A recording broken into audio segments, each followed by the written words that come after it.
Spider-Man has worn many suits throughout the years. Here's my list of every live-action Spider-Man costume ranked from worst to best. Now with that all out of the way. Come with me, and you'll be in a world of pure imagination.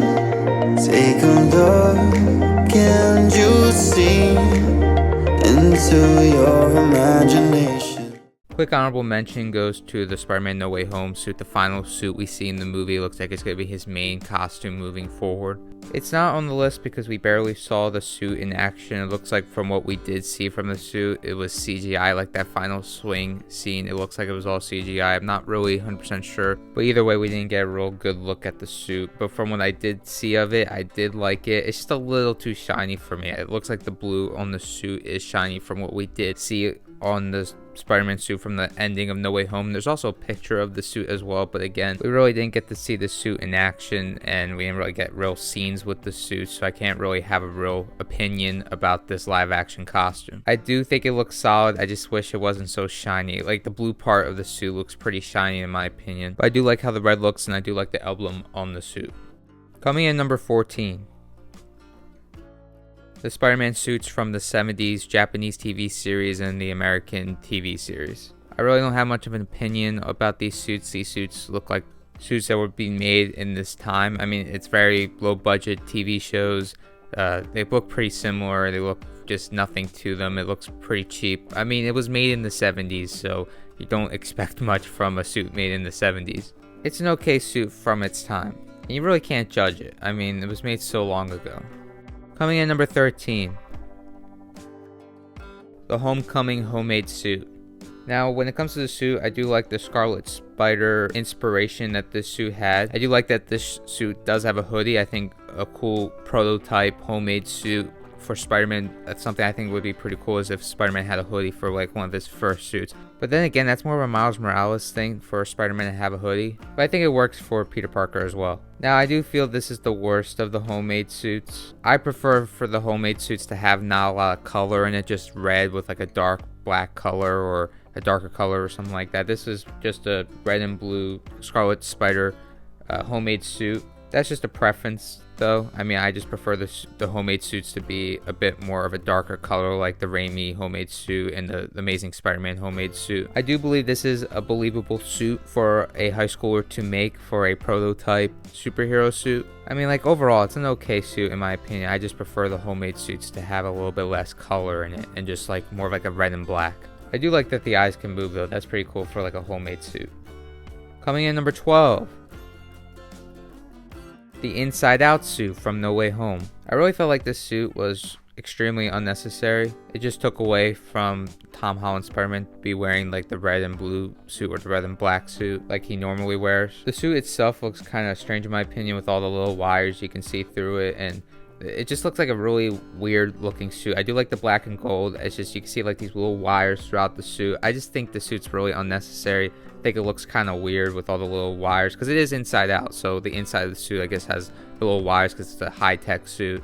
I just think it looks really weird, and I don't think the inside out of a Spider-Man suit would be black and gold. The suit was unnecessary. The suit looks weird in my opinion. I don't dislike the suit. I don't think I really dislike any of the Spider-Man suits, but it's just not something I really vibe with. I don't think it looks that great in my opinion. Coming in number 11, the Night Monkey suit. It's another black suit for Tom Holland's Spider-Man, and just real quick, is it just me, or does it kind of bother some people that Tom Holland's Spider-Man already has 2 black suits before actually getting his iconic symbiote black suit? That's just me? Okay.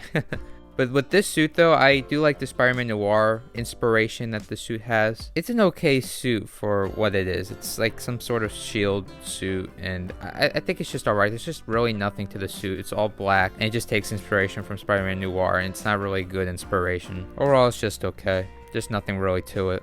Coming in number 10,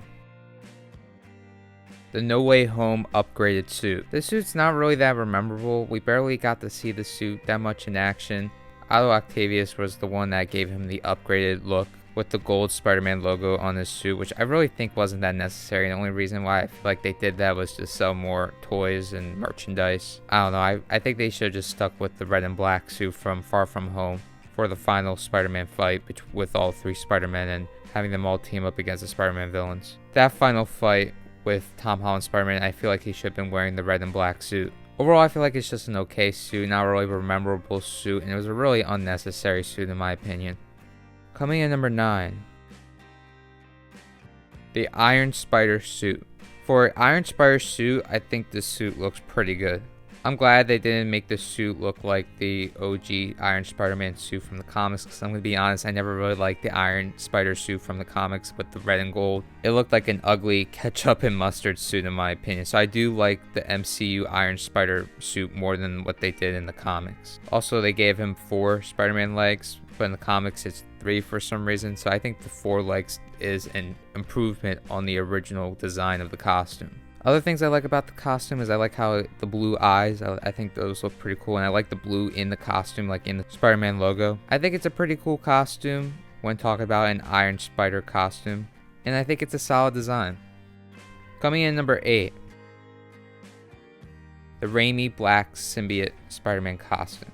There's nothing really to this costume, it's just the red and blue original Raimi Spider-Man costume, but just in all black. I think it looks pretty cool, but I wished we did get to see a proper symbiote black Spider-Man costume, instead of it just being the red and blue costume, but in all black. Apparently, originally they were going to have a proper black Spider-Man costume. Not sure why they went with an all black version of the Raimi costume, but for what this costume is, I think it looks pretty good. The Raimi costume in all black looks pretty neat, but it's just not a proper black Spider-Man costume. Coming in number 7, the black and red suit from Spider-Man Far From Home. Now I do think this costume does look pretty good, but at the end of the day I'm someone that prefers the red and blue Spider-Man costumes over the red and black, which is why this suit isn't higher on the list. But I think the suit does look good. I do like the white logo in the back, and it's a solid suit, but I do think another thing too, I think this might have been a suit that he either should have worn before the red and blue suit, or like a Spider-Man in his prime after the red and blue suit, if that makes sense. Like, to me, I think a red and black Spider-Man costume should either be like a prototype, not prototype suit, but like a suit before the red and blue comes in, or it should be a veteran suit for after the red and blue era for Spider-Man. The red and black suit just came in the middle of his high school era. But it is what it is. And another thing too, with having this suit, it does make it different from the Raimi and Amazing Spider-Man suits that we have seen before. So I guess they thought, let's switch it up a little bit. But yeah, it's a pretty good suit. Coming in number 6, the Raimi homemade suit. Now I like everything on the suit except the mask. I wish they did something a little bit more unique, I guess, with the mask. I mean, to be fair, Peter was trying to make a wrestling suit, not a prototype Spider-Man suit. But I'm not a fan of the mask. So I do like this shirt that he's wearing. I think it looks really cool with the black and red. The gloves are cool too, and I think the pants maybe should have been black or a darker blue. But the pants are solid as well. Overall, I think this is a solid suit, and I think it looks pretty cool, especially with the red and black shirt. Coming in number 5, the Amazing Spider-Man homemade suit. Alright, I think this might be the most controversial opinion on this list, because I know there's a lot of fans that don't like the homemade Amazing Spider-Man suit, but in my opinion, I think it looks really cool. Especially the mask. I think the mask with the sunglasses, I thought that looked really badass. I don't know, to me I think this is the perfect prototype homemade Spider-Man suit. It's simple, he's wearing some black. I do like the sunglasses with the mask and the hat. I know I'm in the minority with this homemade Spider-Man suit, but I always loved this suit. For a homemade Spider-Man suit. I don't know, I guess it's just me, but I really do love this suit, especially for a homemade Spider-Man suit. Everything just works, and it looks badass. Coming in number 4, the Raimi Spider-Man suit. Now there's a lot I like about this suit. I think the red could be a little bit brighter in the blue, but the overall design looks pretty great. I love this suit, and it's really nostalgic for me. Also, I think it has the perfect Spider-Man logo as well. I would say my only biggest complaint with the suit is the white lines that the suit has. I think they had to make the white lines in the suit because they couldn't capture the red and blue on camera properly. I remember hearing an interview with Sam Raimi talking about that. But at the end of the day, I'm not really a big fan of the white lines that are in the Raimi Spider-Man suit, but I don't really notice it unless I'm like really looking at the suit. But yeah, I'm not really a big fan of the white lines that the suit has, but pretty much everything else is great. The red and blue, like I said, could be a little bit brighter, but it's not the end of the world. But I have a lot of nostalgia for the suit, and I think the suit is a really great Spider-Man costume. And if I wanted to nitpick, which I am, like the only reason why this suit is not higher is because of the white lines. I don't really notice it that much when I'm actually watching the movie. Maybe when I first watched like the couple scenes, I'm like, okay, I noticed the white lines, but most of the time it's not noticeable. But when I compare the suit to other Spider-Man costumes, I notice the white lines, and it does kind of bother me. Coming in number 3, the Amazing Spider-Man 1 costume.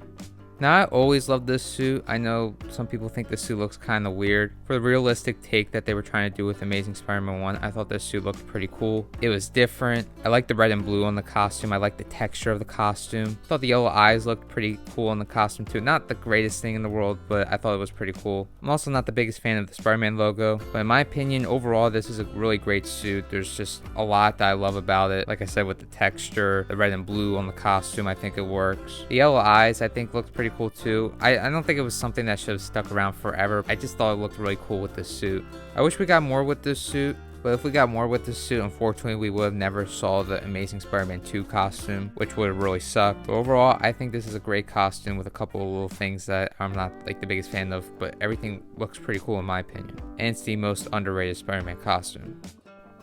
Coming in number 2, the Amazing Spider-Man 2 costume. Now to me, this is like pretty much a perfect Spider-Man costume. The only thing that's not keeping this suit from being perfect to me is I think the red and blue should have been a bit brighter. Especially the red. Like, I don't understand why the red was so dark in the Amazing Spider-Man 2. Also, again, I'm not the biggest fan of the Amazing Spider-Man logo. I think that also brings the suit down a bit for me, but it's not the end of the world. I also love the Spider-Man eyes on this costume. I think it was like the perfect size and everything. This suit is almost perfect, like I said. It's just I wish the colors were brighter. The logo I'm still not the biggest fan of, but I love this suit, and I see why a lot of people have this as their favorite Spider-Man suit of all time. Coming in number 1, the Civil War and Homecoming suit. I really love the Steve Ditko inspiration the suit has. The red and blue is perfect on the suit, and there's like a little bit gray in the costume as well, and I think that also looks really cool in the suit. The only thing I'm not the biggest fan of with the suit is the logo that's on the costume. I'm not the biggest fan of the little logo, like the small emblem on this Spider-Man costume, but I think they were trying to take inspiration from the Steve Ditko Spider-Man costume, so I have a lot of respect for what they were trying to do.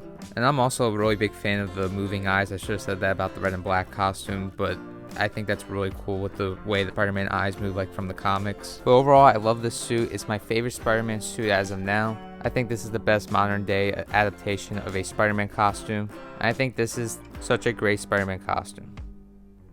So that's my list. I think as of right now, there's no perfect Spider-Man costume. I think a perfect Spider-Man costume would have been the Amazing Spider-Man 2 costume, but with a different logo and brighter colors, and if the suit had moving eyes. Hopefully when Tom Holland's new Spider-Man trilogy comes out, his new suit will be my favorite Spider-Man suit of all time and will be the perfect suit. It's also all subjective at the end of the day too. I know everyone has their own opinions on what makes the perfect Spider-Man costume. But for me, the perfect Spider-Man costume would be the Raimi logo, the design of the Amazing Spider-Man costume, and the colors of the Homecoming costume. Plus, I would hope the suit has black lines in it. And I would love the suit to have moving eyes as well. So yeah, a combination of previous live-action Spider-Man costumes would make for a perfect costume in my opinion.